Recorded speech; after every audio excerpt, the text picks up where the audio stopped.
दोस्तों ये दुनिया रहस्यों से भरी हुई है और जब बात होती है ऐसे क्रिएचर की जो आधे इंसान और आधे जानवर जैसे दिखाई देते हैं तो क्यूरियोसिटी और भी बढ़ जाती है। आज हम बात करने वाले हैं दो ऐसे ही मिस्टीरियस और डरावने लीजेंड्स, वियतनाम वॉर के दौरान देखे गए रॉक केव्स और अमेरिका में कार्निवल्स में दिखाए गए मिनेसोटा आइसमैन की। लेकिन क्या ये दोनों रहस्य आपस में जुड़े हुए हैं? आइए जानते हैं। 1955 में शुरू हुआ वियतनाम वॉर सिर्फ एक युद्ध नहीं था, it was a psychological nightmare. American soldiers को डेंस और ह्यूमिड जंगल्स में महीनों रहना पड़ता था। हर तरफ से दुश्मन के अटैक का खतरा रहता था। ऊपर से अनफेमिलियर ज्योग्राफी, घातक जानवर और अजीब अजीब आवाजें उनकी मेंटल स्टेबिलिटी को बुरी तरह से हिला देती थी। इन्हीं मुश्किल हालातों में कई सोल्जर्स ने कुछ ऐसा देखा जो आज तक पूरी तरह एक्सप्लेन नहीं हो पाया है। उन्होंने इन्हें रॉक केव्स का नाम दिया। ऐसे क्रिएचर जो दिखने में इंसानों जैसे थे लेकिन उनके बिहेवियर में एक वाइल्डनेस थी, एक प्राइमल एग्रेशन। इन्हें रॉक केव्स इसलिए कहा गया क्योंकि ये सोल्जर्स को देखते ही उन पर पत्थर फेंकने लगते थे और मौका मिलते ही उन्हें अपना शिकार बना लेते थे। इस भयानक क्रिएचर का पूरा शरीर बालों से ढका होता था। ये 5 फीट से 6 फुट लंबे और 2 पैरों पर चलते थे, बिल्कुल इंसानों की तरह। कुछ रिपोर्ट्स में कहा गया है कि ये क्रिएचर्स ऑर्गेनाइज्ड थे, ग्रुप में ट्रेवल करते थे और कोऑर्डिनेटेड अटैक करते थे। इनके भयानक दहाड़े अक्सर रात में सुनाई देती थी। इन भूखे क्रिएचर्स को जब कुछ खाने को नहीं मिलता था तो ये अपना ही मांस काटना शुरू कर देते थे और कई बार उन बदनसीब लोगों को खाना शुरू कर देते थे जो गलती से इनके छलावे में फंस जाते थे। दोस्तों इनसे जुड़ी एक कहानी काफी पॉपुलर है जिसके अकॉर्डिंग ये भयानक क्रिएचर इंसानों की आवाज की नकल भी कर सकते थे। वो पहले लोगों को आवाज देकर बुलाते थे और अगर कोई गलती से भी उनकी आवाज से धोखा खाकर उनके इलाके में चला जाता तो ये उन्हें बेरहमी से मार देते थे। 1966 में अमेरिकन मरीन्स की एक यूनिट ने सेंट्रल हाईलैंड्स में एक क्रिएचर का सामना किया था। उन्होंने बताया कि रात के समय जब वो जंगल में आगे की तरफ बढ़ रहे थे तभी उन पर अचानक पत्थरों की बारिश शुरू हो गई। जब उन्होंने फ्लेयर्स जलाए तो सामने झाड़ियों से कुछ फिगर्स भागते हुए दिखाई दिए। कुछ सोल्जर्स को लगा कि शायद ये बड़े बंदर होंगे जैसे गिबॉन्स या मकाक्स, लेकिन कई सोल्जर्स का कहना था कि ये बंदरों से कहीं ज्यादा इंसान जैसे थे क्योंकि उनमें बड़े शोल्डर्स थे, छोटी नेक थी और चेहरा बहुत हद तक ह्यूमन जैसा था। हालांकि इस घटना के बाद उन क्रिएचर्स को पकड़ने के लिए यूएस गवर्नमेंट ने कई प्रयास भी किए लेकिन ये क्रिएचर्स कभी भी उनकी पकड़ में नहीं आए। इसलिए बहुत से लोग इन क्रिएचर्स को सोल्जर्स का भ्रम कहने लगे। लेकिन मजेदार बात यह है कि लोकल वियतनामीज लोगों की पुरानी कहानियों में भी ऐसे ही क्रिएचर्स का जिक्र मिलता है। लोकल्स के मुताबिक ये जीव सदियों पुराने हैं, इसे वो पीढ़ियों से देखते आ रहे हैं।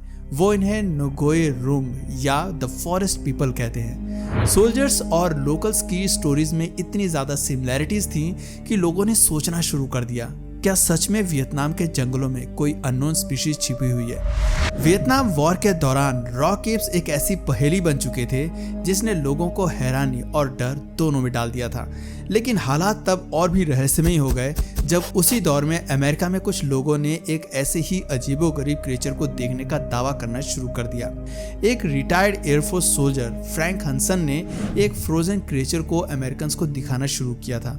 इस क्रिएचर को उन्होंने मिनेसोटा आइसमैन का नाम दिया था। ये एक 6 फुट लंबा बालों वाला इंसान जैसा क्रिएचर था जो आइस के एक बड़े ब्लॉक में जमा हुआ था।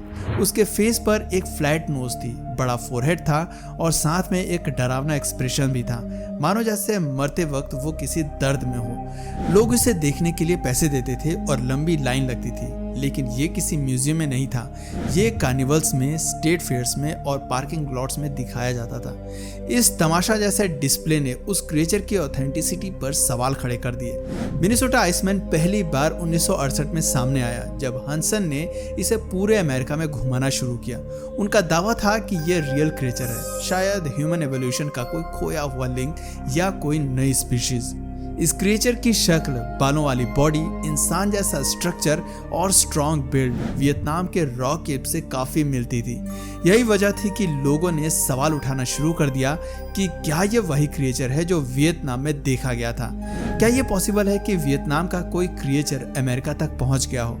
दोस्तों ये थॉट जरूर एक साजिश था लेकिन इसका कोई ठोस एविडेंस आज तक नहीं है। फिर भी सिमिलैरिटीज इतनी थी कि ये स्पेकुलेशन काफी पॉपुलर हो गई। वैसे सोचने वाली बात ये भी थी कि अगर ये सच में कोई बड़ी डिस्कवरी होती तो इसे किसी लैब या म्यूजियम में क्यों नहीं रखा गया। फ्रैंक हैंसन ने भी इस मिस्ट्री को और कॉम्प्लेक्स बना दिया था। उन्होंने इस क्रिएचर के ओरिजिन को लेकर 3 अलग अलग कहानियां सुनाई थी। पहली कहानी में उन्होंने बताया था कि रशियन साइंटिस्ट ने इस क्रिएचर को नॉर्थ पैसिफिक ओशन या साइबेरियन सी में एक आइस ब्लॉक में फ्रोजन पाया था, जैसे कोई नेचुरल चीज पानी में तैर रही हो। दूसरी कहानी में उन्होंने बताया कि एक हॉलीवुड के रिच आदमी ने इस क्रिएचर को एशिया से खरीदकर अमेरिका में स्मगल करके लाया है। बाद में उसने इस क्रिएचर को हैंसन को दे दिया ताकि वो एवोल्यूशन के कन्वेंशनल आइडियाज को चैलेंज कर सके। लेकिन तीसरी कहानी जो 1970 में सागा मैगजीन में पब्लिश हुई थी, उसमें हैंसन ने बताया था कि उन्होंने मिनेसोटा के जंगलों में हंटिंग के दौरान एक बालों वाला वाइल्ड क्रिएचर देखा जो हिरन खा रहा था। लेकिन जब वो क्रिएचर उन पर हमला करने आया तो उन्होंने सेल्फ डिफेंस में उसे गोली मार दी। दोस्तों, ये तीनों कहानियां आपस में बिल्कुल मेल नहीं खाती। अगर तीसरी कहानी सही है तो क्रिएचर अमेरिका का था, लेकिन बाकी 2 कहानियां इसे एशिया से जोड़ती हैं, यानी इसका रॉ कैप से संबंध हो सकता है। इतनी कॉन्ट्राडिक्टरी स्टोरीज ने लोगों के मन में शक पैदा कर दिया कि क्या ये सब सिर्फ एक बड़ा ड्रामा था या हैंसन को वाकई में कुछ एक्स्ट्रा ऑर्डिनरी चीज मिली थी। 1960 के अंत में 2 फेमस क्रिप्टोजूलॉजिस्ट इवान टी सैंडरसन और बर्नार्ड हेवेलमेंस ने मिनेसोटा आइसमैन को खुद इंस्पेक्ट किया। उन्होंने उसके बाल, मसल्स और चेस्ट पर एक बुलेट वाउंड नोटिस किया जो हैंसन की हंटिंग वाली कहानी से मैच करता था। उनका मानना था कि ये कोई एक्सटिंक्ट ह्यूमन स्पीशीज हो सकता है, जैसे नींदरटाल या फिर कोई नई स्पीशीज। उन्होंने ये भी कहा कि इसके फिजिकल फीचर्स वियतनाम के रॉ केप से काफी मिलते जुलते हैं, जैसे ये दोनों 2 पैरों पर चलते थे, पूरी तरह बालों से ढके थे और इंसान जैसे लगते थे। इन एक्सपर्ट्स के सपोर्ट में आइसमैन की क्रेडिबिलिटी थोड़ी बढ़ी थी, लेकिन ब्रॉडर साइंटिफिक कम्युनिटी ने इसे सीरियस नहीं लिया। हालांकि लोग ये सवाल करने लगे कि क्या वियतनाम से कोई क्रिएचर अमेरिका लाया जा सकता है, तो टेक्निकली इसका आंसर यस है। वॉर के दौरान अमेरिकन आर्मी ने बहुत सारा सामान एशिया से अमेरिका भेजा था।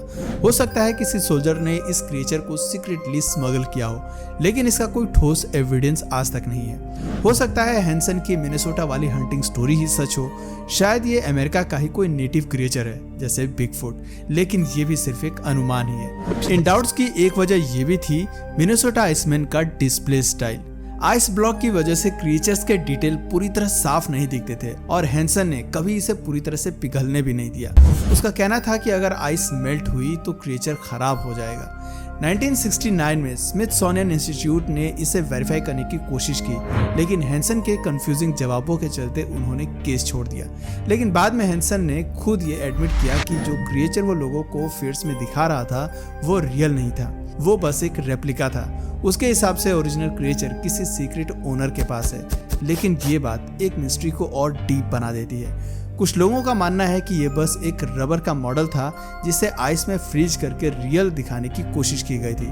फिर भी मिनेसोटा आइसमैन क्रिप्टोजूलॉजिस्ट की दुनिया में आज भी एक बड़ा नाम है। ये स्टोरी हमें एक बहुत ही बेसिक सवाल पर लाकर छोड़ती है, क्या वाकई हमारी दुनिया में ऐसे अननोन क्रिएचर्स रियली में एग्जिस्ट करते हैं जिनके बारे में हमें कोई जानकारी नहीं है। रॉ केव्स और आइसमैन क्रिप्टोजूलॉजी की उस दुनिया के सिंबल हैं जो आज भी सीक्रेट से भरी हुई है। तो दोस्तों, आप क्या सोचते हो, क्या ये सब रियल था या बस एक अच्छी स्टोरी? नीचे अपनी राय हमें कमेंट सेक्शन में जरूर बताइए। और अगर इस वीडियो से आपको कुछ नया जानने या सीखने को मिला या फिर इंटरेस्टिंग लगा तो प्लीज इस वीडियो को एक लाइक करके अपने फ्रेंड्स और फैमिली में इसे जरूर शेयर करें। और यदि आप इस चैनल पर नए हैं तो प्लीज इस चैनल को सब्सक्राइब करके बेल नोटिफिकेशन आइकन को ऑन कर लीजिए ताकि हमारे आने वाले वीडियोस आप मिस ना करें। मिलते हैं फिर किसी वीडियो में नए टॉपिक के साथ, तब तक के लिए नमस्कार।